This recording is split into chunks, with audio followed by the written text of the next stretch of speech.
Ako si Maria at ito ang aking kwento.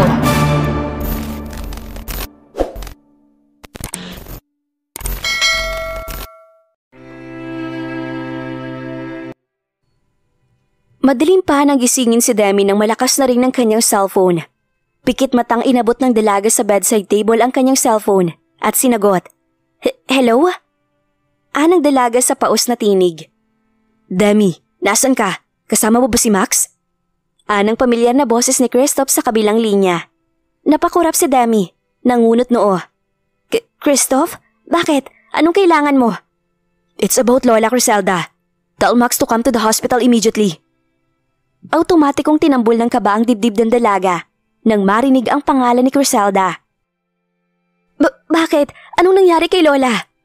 She's in a bad shape, Demi. She had a cardiac arrest kanina. Na-revive lang namin. She's in a coma right now. We transferred her to the ICU and papunta na ako. Nagmamadaling putol ni Demi sa sana'y sasabihin pa ng doktor. Agad siyang dumiretso sa banyo at nag-shower. Pagkatapos maligo, nagmamadali siyang nagbihis. Panay ang patak ng luha ni Demi habang nagbibihis. Hindi maalis ang isip sa pag-aalala kay Doña Criselda. Kahapon lang ay masigla pa niya itong kausap. Kaya hindi niya matanggap na bigla na lang iyong nakoma ng ganun-ganun lang. Lalong binilisan ni Demi ang pagbibihis. Makalipas ng ilang saglit, nagmamadali siyang bumaba ng bahay at pinagising sa security team si Daniel. Hindi naglaon, nasa daan na sila papunta sa ospital. Sa ICU ang tinumbok niya. Dahil ayon kay Christoph, naroon si Criselda. Nadatnan niya si Nurse Angelo na kausap si Dr. Hidalgo at Christoph sa tapat ng private ICU room. Doon dumiretso ang dalaga. Dok, kumusta po si Lola? Nag-aalalang tanong ni Demi. Pinaglipat-lipat ang tingin sa mga kasama. Her heart was humming inside her chest and her thoughts were racing. Demi, nandito ka na pala. Si Max, hindi mo kasama? Mahinahong sagot ni Dr. Hidalgo. Marahang umiling si Demi. Pilit na ikinalma ang sarili. Hanggang ngayon, wala pa rin siyang balita kay Max. Ni hindi ito tumawag at nag-text man lang sa kanya. Hindi rin naman niya ito nagawang tawagan habang patungo siya roon dahil okupado ang isip niya ng kalagayan ni Doña Criselda. I know you're now part of the family, Demi, and you are one of the closest kin of the patient. Pero si Max talagang kailangan ko makausap ngayon at I'm here now. Anang pamilyar na tinig ni Max mula sa direksyon ng elevator. Agad na lumingon si Demi at doon niya nakita na hindi pala mag-isa si Max. Kasama nito ang babaeng nakita niya sa TV, si Leticia de la Rosa. Nakapajama pa ito na pinatungan lang ng roba. Parehas sila ni Max na tila kagigising lang.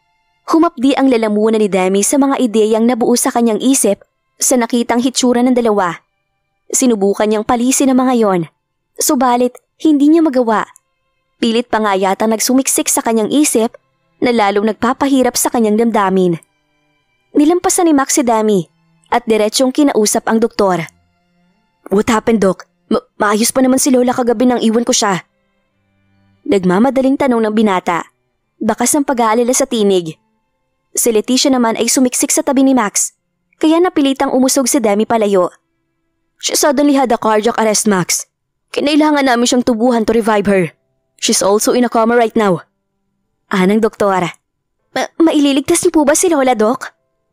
Ani Leticia sa garagal na tinig, nangingilid na ang mga luha. Tatapatin kita, Max. I want to give you hope but I would only lie kung hindi ko ito ipapaalam sa'yo. Na maliit ang chance na makasurvive si Doña Criselda sa susunod na 48 hours. But there's one thing you can do for her right now. Pray. And pray real hard for a miracle to come. Diretsyong sabi ng doktor. Napasinghap si Demi. Tinutup ng kamay ang bibig at tuluyang napaluha. Humihiyaw sa pagtutol at hinagpis ang puso ng dalaga sa isipang kahapon na ang huling araw na makakausap niya si Doña Criselda. And she finds it so unfair. Unfair for her. And even unfair for Max. Malakas na humagulhol si Leticia. Lola, hindi man lang tayo nagkausap muli. Hindi ito maaari. Max, hindi ito maaari. Anang dalaga bago yumakap kay Max. And Max did what he always does. Welcome Leticia in his arms while everyone watches, including Demi. Ilang sandali pa, nag-iyakan na ang dalawa habang nananatiling magkayakap na parabang walang kasama ang mga ito sa pasilyong iyon Umiwas na ng tingin si Demi. Alam niyang wala sanang puwang dapat ang kung anumang masasamang isipin o damdamin gayong nag-aagaw buhay si Doña Criselda. Subalit hindi niya matanggap na may ibang babaeng kayakap si Max sa kanya mismong harapan.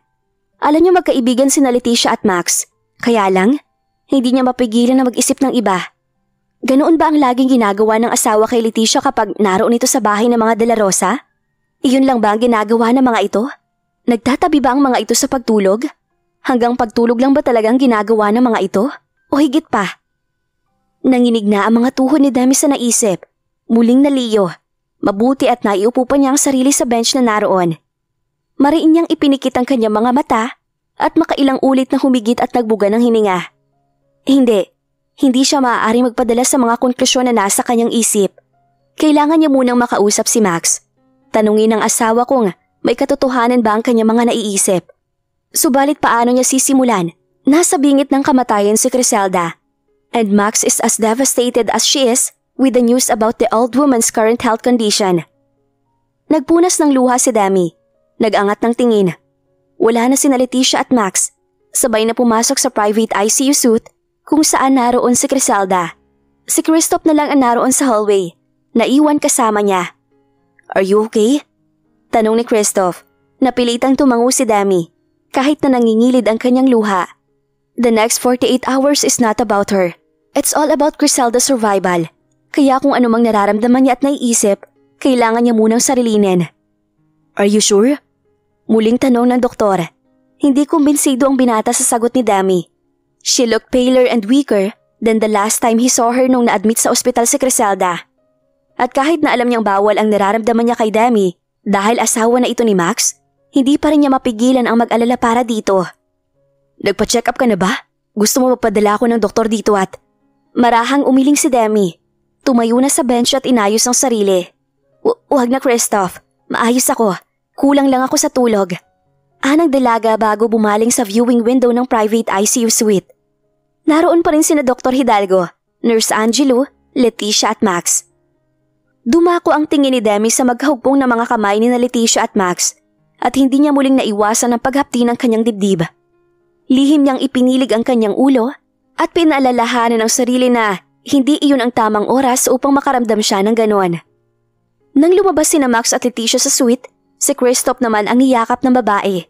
Lumapit naman si Max sa asawa at tinanong, "Bakit hindi mo agad ako tinawagan? Where were you last night, Demi?" Kumurap si Demi. Muling nangilid ang luha. Pinauwi ako ni Lola Max." Sagot ng dalaga, alanganin. "Kung alam ko lang na ganito ang mangyayari, hindi na lang sana ako umuwi." Dugtong pa niya. Yumuko bago tuluyang humagulhol. Hindi naman nag-aksaya ng oras si Max at niyakap na agad ang asawa. Alam ng binata na dapat siya ang naroon at nagbabantay sa abuela. Subalit wala siyang magawa. It seems like he's needed everywhere. "I'm sorry, Max." Ani Demi sa pagitan ng paghikbi. Humigpit ang yakap ni Max sa asawa. "It's okay. Gusto mo ihatid na muna kita sa bahay para doon ka makapagpahinga?" Bulong ng binata sa asawa. Subalit umiling si Demi. Lalong ibinuro ang sarili sa dibdib ng asawa. Sa nangyari kay Criselda, lalo siyang hindi dapat umuwi. Mananatili siya sa ospital hanggang kaya niya. Dito lang ako, Max. Dito sa tabi ni Lola." Anang dalaga sa determinadong tinig. "Okay, if that's what you want, we will stay here together." Ani Max. Kinintala ng magaang halik ang buhok ng asawa. Max?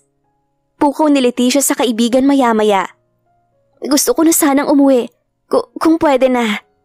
Si Demi ang unang kumuwala kay Max at hinarap si Leticia. Hindi alam ni Demi kung totoo bang nakita niyang dumaan ng panandali ang galit sa mga mata ng babae. Baka namamalikmata lamang siya. But she can sense some awkwardness between them kahit na hindi pa man niya ito nakikilala ng lubusan. "Hi, ako si Leticia. Kababata ko sina Max at Christoph. Ikaw si Demi, tama ba?" Anang babae. May alanganing ngiti sa mga labi nito. Marahan siyang tumango. Inilahad ni Leticia ang kamay nito sa kanya. "Nice to meet you, Demi." Napilitang tanggapin ng dalaga ang kamay ni Leticia at nakipagkamay dito. Nice to meet you too." Ani Demi. Siya na rin ang unang nagbawi ng kamay. Muli, Tipid na ngumiti si Leticia bago bumaling kay Max. Max? Ako na lang maghahatid sa'yo pa uwi, Leticia. My break is coming up. I can take it earlier para maihatid kita sa inyo. Voluntaryo ni Christoph. Sandaling bumakas ang pagtutol sa mukha ni Leticia. Subalit sa bandang huli pumayag na lang din ito. Sige Max, mauna na ako. Susubukan kong bumalik. Papunta rin kami ni Lola sa simbahan. Ipagdarasal namin si Lola Criselda. Anito, muling yumakap kay Max bago tuluyang nagpatangay kay Christoph. Sinundan ng tingin ni Demi ang papalayong bulto ng dalawa. Muling lumingon si Leticia. Kumaway. Sakto namang inaya siya ni Max papasok sa loob ng suite. Tulala si Lucy habang nakaupo sa sahig sa sulok ng kanyang inuupahang silid. Nakauniporme pang nurse at hindi na nagawa pang magpalit bago siya umalis ng ospital. Nanginginig ang kanyang mga kamay at tuhod. Hindi maalis sa kanyang isip ang ginawa niya kanina nang iturok niya ang gamot sa swero ni Doña Criselda na siyang naging dahilan upang atakihin ang matanda sa puso. Humikbi ang dalaga, isinubsob ang muka sa kanyang mga palad at doon tuluyang humagulhol. Hindi niya lubos maisip na magagawa niya ang bagay na yon para lamang sa may sakit na ama. May sinumpaan siyang tungkulin, ang tumulong na magligtas ng buhay. Subalit, naipit siya. Inipit siya ni Tomas Guerrero sa isang sitwasyon na hindi niya maaaring takasan. Mali siya ng pinagkatiwalaang tao. Maling-mali siya. At ngayon, isa na siyang mamamatay tao. Lalong lumakas ang paghagulhol ng dalaga. Hindi na malaman kung paano pa pakakalmahin ang emosyon. Maya-maya pa, tumunog ang kanyang cellphone na nasa kanyang tabi. Nag-angat ng tingin si Lucy at sinilip kung sino ang tumatawag. Nanlaki ang mga mata ng dalaga, lalong nanginig. Naka-flash doon ang isang bagong number. At alam na agad ng dalaga kung kanino ang numerong iyon, kay Tomas. Nagtuloy-tuloy ang pag-ring ng cellphone. Kinailangan pa ng dalaga ng ilang sandali bago niya iyon pinulot at sinagot. Hello? Anang nurse na nanginginig na tinig. Lucy, kamusta ang pinagawa ko sa'yo? Anang pamilyar na tinig ni Tomas Guerrero sa kabilang linya. Humikbi si Lucy. Nagawa ko na po. Talaga ba? Opo. Sinungaling. Singhal ng matandang lalaki sa kabilang linya. Alam mo sa lahat ng ayaw ko ay ang pagsisinungalingan ako. Nag-aagaw buhay si Criselda. Buhay pa siya. Bumalik ka sa ospital ngayon din at tapusin ang trabaho mo. Muling humagulhol si Lucy. Lalong nagitla. Hindi na malaman ang gagawin. Ayoko na po, sir. Hindi ko na po kaya. Maawa po kayo, sir. Ayoko na. Ano ayaw mo na? Gusto mong ipapatay ko kayo ng buong pamilya mo ngayon? Tandaan mo, barya lang ang katumbas ng buhay ninyong mag-anak, Lucy. Madali ko lang magagawa ang lahat ng gusto kong gawin sa inyo. Sir, maawa na po kayo. Mahina na po si Doña Criselda. Hindi na rin po siya magtatagal. Sir! At talagang diniktahan mo pa ako? Go back to the hospital and finish the job. That's my final warning to you, Lucy. Ani Tomas, bago marahas na tinapos ang tawag. Muling nag-iiyak si Lucy. Mabilis na kinuha ang kanyang bag at muling lumabas ng kanyang kasera. Tatapusin na niya ang lahat. Tatapusin niya ang kanyang sinimulan. Samantala, si Thomas naman ay muling tinawagan ang kanyang anak na si Jake. Naghintay siya ng ilang rings bago sumagot ang anak. Dad? May kailangan akong ipagawa sa mga kontak mo sa Pilipinas. Tawagan mo sila agad. Kailangan kong maglinis ng kalat. Dito na lang ako, Christoph. Ani Leticia sa kaibigan nang ihinto ng doktor sa harap ng condo building ni Doña Cora ang sasakyan nito. Sigurado ka? Hatid na kita hanggang sa taas. Baka mag-alala si Lola Cora sa iyo at... Hindi na, Christoph. Kaya ko na dito. Umpisa ng dalaga. Ngumiti. Bago tinulak pabukas ang pinto ng sasakyan. Salamat, Christoph. Dalawin mo ko kapag may oras ka ulit. Sabi pa nito bago tuluyang lumayo. Pinagmasdan ng doktor si Leticia at saka lamang umalis nang tuluyan itong makasakay sa lift. Samantala sa loob ng lift ay bumuntong hininga si Leticia. Umirap at pagod na sumandal sa dingding.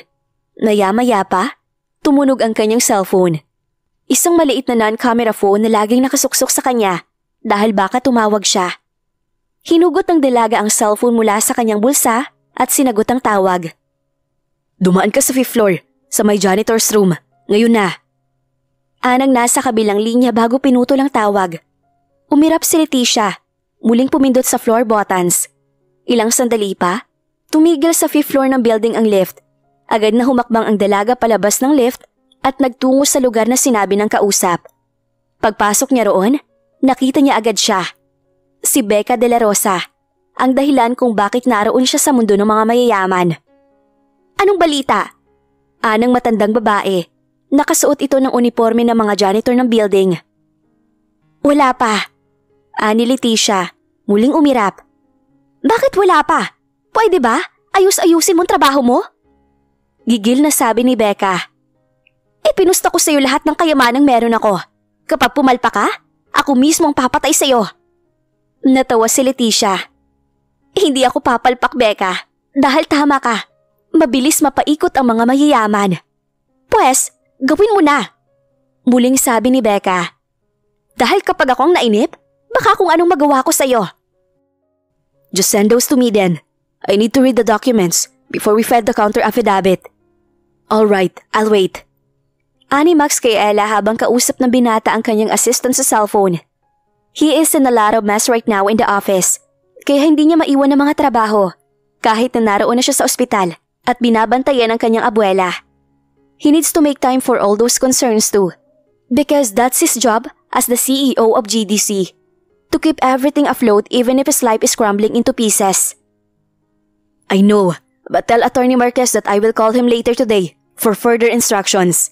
Please also make sure that the legal team is ready to answer this news leak to the media. Dugtong pa ni Max.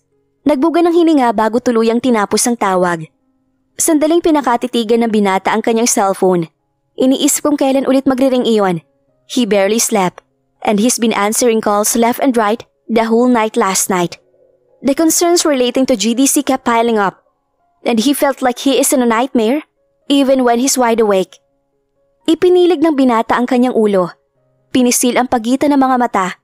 Sinubukang palisin ang takot at pangamba sa kanyang dibdib. For the first time in a long time, he wanted to give up. But he must not allow his emotions to take over. He must not allow his logic to falter. Maraming umaasa sa kanya. Maraming nakasandal sa kanya. Kapag huminto siya ngayon, kapag sumuko siya ngayon, paano na sila? Kinuha ng binata ang bottled water mula sa vending machine bago muling naglakad pabalik sa tapat ng private ICU room, kung saan sila naghihintay ni Demi. Si Nurse Angelo lang ang pinayagang pumasok sa loob ng mismong ICU room upang mabantayan si Criselda. Kahit ang mga bodyguards nasa labas ng mismong ICU unit, kaya naman nagkasya na lamang ang mag-asawa na magbantay sa labas ng silid. Hey, kinuhanan kita ng tubig. Ani Max, nang tuluyang makalapit sa asawa. Ba't isa lang? Hindi ka ba nauuhaw? Ani Demi, inabot ang bottled water. Not really. Malungkot na sagot ni Max bago ibinalik ang tingin sa viewing window kung saan kita ang wala pa ring malay na abuela. Do you think she will still wake up? Tanong ng binata maya-maya. Inalala ang mga huling pag-uusap nila ng matanda. I didn't even get to say goodbye. Puno ng pait na dugtong ng binata. Agad namang inabot ni Demi ang pisngi ng asawa. Nangingilid na rin ang luha. Nadudurog ang puso niya para dito. Max, patuloy tayong maniwala na magkakaroon ng milagro, na magigising si Lola at makakasama pa natin siya ng mas matagal. Anang dalaga, pigil pa rin ang luha. And what if she won't? What will happen then? Bulong ng binata. The uncertainty of the future is weighing heavy on him, and there is no escape. Tuluyan ang tumulo ang luha ng dalaga. Inalala ang kanyang pangako kay Criselda. I'll stay with you even then. Bulong niya bago niyakap si Max. Hindi sumagot si Max. Gumanti lang din ang yakap sa kanya. Maya-maya pa, tumunog ang cellphone nito. Agad na bumitiw si Max kay Demi at sinagot ang tawag. Hello, Doña Cora? Yes. What? Si Cristo pong naghatid sa kanya. Ano? How could that be? Gulat na sabi ni Max. Napatayo na. Okay. I will be there. Yes. Sabi pa ng binata bago tinapos ang tawag. I need to help find Leticia. Bigla na lang daw siyang nawala. Ani Max sa asawa. Bakas ang pag-aalala sa tinig. Please stay with Lola Demi. Babalik ako kaagad. I promise. I will take some of our men with me. Sila ang iiwan ko doon para makabalik agad ako dito. Nagmamadaling sabi ng binata. Pumasok sandali sa loob ng ICU room at hinalikan sa noo ang walang malay na si Criselda. Paglabas nito, si Demi naman ang niyakap nito. I will be back in an hour. Please, don't leave Lola. I promise I'll be back. Anito bago bumitiw sa asawa at nagsimulang humakbang palayo. Subalit, agad na nabuo ang pagtutol sa dibdib ni Demi. Habang pinagmamasdan ng asawa na naglalakad palayo, ilang beses na ba itong umalis papunta sa mga De La Rosa at nangakong babalik agad, subalit hindi naman natutupad. Hindi na niya mabilang at paano kung mangyari ang kanilang kinatatakutan? Anong gagawin niya? Agad na nilukob ng kalituhan at takot si Demi. Max, sandali! Bulong ng dalaga na ikinalingon ni Max. Pwede bang dito ka na lang? Kahit ngayon lang. Samahan mo ako magbantay kay Lola. Baka pwedeng wag ka munang umalis, Max. Please. Napilitang lumapit ulit si Max kay Demi. I have to go, Demi. Leticia is still not herself. Baka kung ano-ano naman ang ginawa niya kaya siya nawawala. I will just go there with our security team. Introduce them to Doña Cora. Tapos babalik din agad ako. Ella could do this for me. But since iniwan ko siya sa opisina on my behalf, I need to do this myself. Please, Demi, understand. I will be quick. Just don't leave Lola. Tawagan mo ko kaagad kapag may nangyari. Ani Max, kinintala na mag-aang halik ang noo ng asawa bago tuluyang umalis. Muling tumulo ang luha ni Demi habang pinagmamasdan ang papalayong bulto ng asawa. Ayaw niyang isipin, subalit, mula nang bumalik si Leticia, ay tila kahati na niya ito sa oras ni Max. Oras na kakaunti na nga lang ang kanya, subalit lalo pang naging kaunti nang bumalik si Leticia. Sana lang, kapag siya naman ang nangailangan sa asawa, nasa tabi lang niya ito. Gaya ng lagi nitong ginagawa sa kababata nito. Pipihit na sana si Demi at muling mauupo sa bench. Subalit, muli siyang nakaramdam ng pagkaliyo. Muli siya sanang matutumba, subalit mabilis siyang nasalo ng isang lalaking hospital staff na dumaan. Ma'am, okay lang kayo? Gusto po ninyo dalhin ko kayo sa ER o sa nurse station? Alok nito habang inuupo siya nito sa bench. Mariing pumikit si Demi. Nanginginig ang kanyang mga paa at kamay.